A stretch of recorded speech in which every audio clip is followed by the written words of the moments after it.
Bismillah ar-Rahman ar-Rahim. I am Dr. Mohibullah Wazir, and the topic is the auditory tube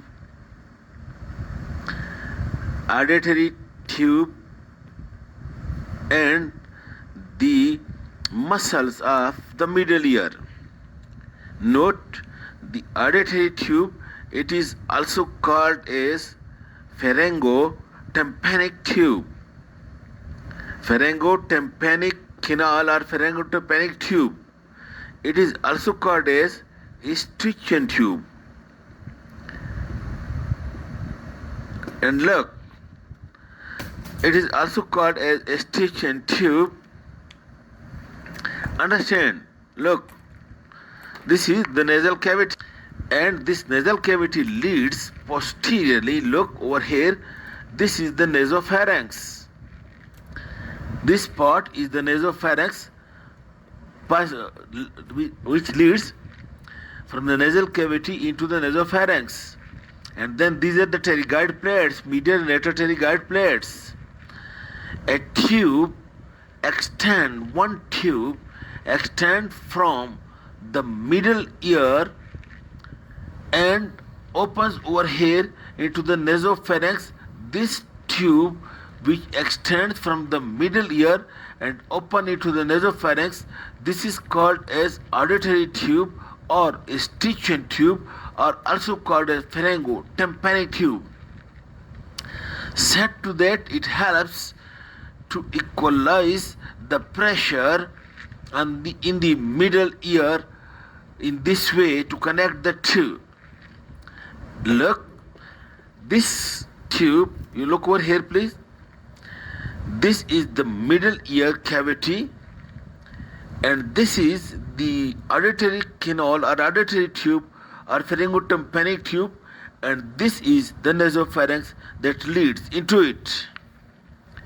It is somewhat 3 cm in length.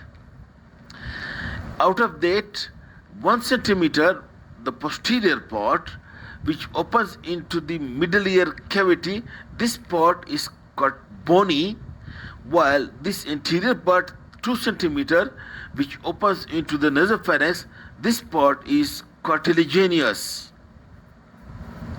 Alright? And in the nasopharynx, it opens over here at a small foramen, and this end of this opening end of this tube, it is the nasopharynx. Over here it is being surrounded by small lymphatic nodules, which are also called as tubal tonsils, that surround the end of the auditory canal, auditory tube into the nasopharynx. These are also called as tubal tonsils.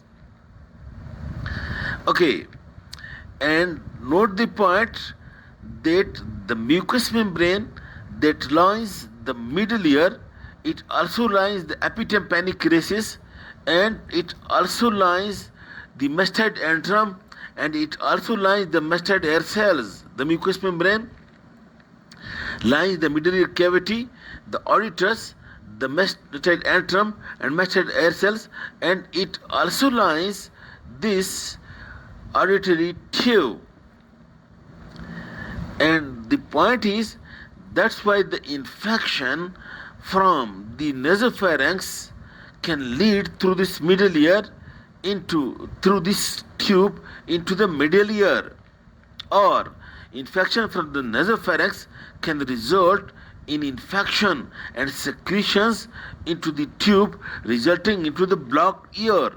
The patient would say, the doctor, I was having the severe rhinitis 2 days back, and today I'm having, my ear is blocked. That is because the infection has gone into the tube, and there is secretions being accumulated into this tube, which is being called as Stygian catarrh.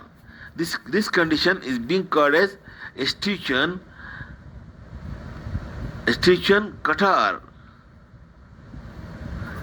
Okay, and then infection from the nasopharynx can also lead through this Eustachian tube into the middle ear, resulting into infection of the middle ear, a condition which is called as otitis media. Okay, and then from this otitis media, the infection can lead into the mastoid air cells and even may result into the brain abscess. This all should be in your mind. Or the abscess may perforate through the tympanic membrane to come out through the external ear. Alright, then present inside the middle ear there are two muscles. Okay, one is, look, one is this small muscle, this is trapezius, and one is this big muscle, that is tensor tympani muscle. This tensor tympani muscle, it originates from the walls of this pharyngotympanic tube, and it also originates from the greater wing of this sphenoid bone, and then it leads upward, posteriorly and upward, and enters into the middle ear, and you can see it is attached to the handle of malleus over here. Look, this is the muscle and this is the tendon, and when this muscle contracts, it withdraw the handle of malleus and make the tympanic membrane more tense. I had told you that this part, which is called as pars tensa, this is kept by this tensor tympani muscle. What is the advantage of it? When there is a very loud sound touching the tympanic membrane, that loud sound would vibrate the tympanic membrane very vigorously. At that time, this tendon and this muscle act and make the tympanic membrane so that the vibration is being made less or moderately, not severe. And it is being supplied by the mandibular nerve. And then you can see over here, this is the pyramid. This is the pyramid of the posterior wall of the middle ear, this bony pyramid. And this muscle originates from inside the pyramid. You can see this small muscle, make it very clear. And then the tendon perforates through the pyramid and is being attached over here to the neck of the stapes bone. This trapezius muscle supplied by the facial nerve, that one by the mandibular nerve. When this contracts, it withdraw the stapes bones out of the oval window, so that the severe vibration in response to very loud sound is being reduced. The oscillation or vibration is being reduced. And if this trapezius muscle is being paralyzed, then in response to loud sound, the stapes will vibrate strongly, and this strong vibration will be transmitted to the internal ear. What will happen? That the patient will hear the sound very loudly than normal, which is called as hyperacusis. Hyperacusis is the condition in which the patient hear even a normal sound very loudly.